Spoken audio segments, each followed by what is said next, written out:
juste un petit point, Julien.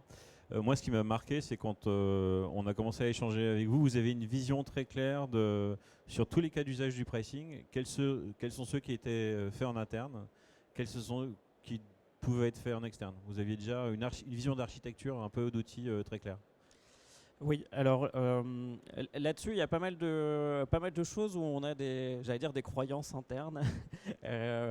Où on se dit, enfin, on a essayé de cartographier les différentes solutions, là où on en était aujourd'hui. Donc, on a en interne toute une solution autour du matching de produits pour faire du rapprochement entre les produits de la concurrence et les produits de notre offre. Et ça, on s'est dit que c'était critique pour l'entreprise et on voulait pas que ces données-là sortent. Donc, on a développé ça en interne. Par contre, pour d'autres solutions comme celle du pricing, étant donné qu'on ne peut pas courir tous les chevaux d'un coup, c'est compliqué, on ne peut pas être sur tous les sujets.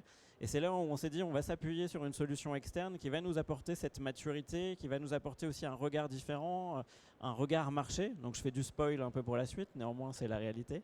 Et donc on s'est vraiment dit, on a cartographié là où on en était, les étapes qu'on voulait faire et ce qu'on allait faire en interne ou en externe. Et on a encore pas mal de choses à faire sur le pricing, parce que le domaine est très très large. Mais en tout cas, Pricing Hub a vraiment été un accélérateur pour pouvoir faire avancer nos sujets.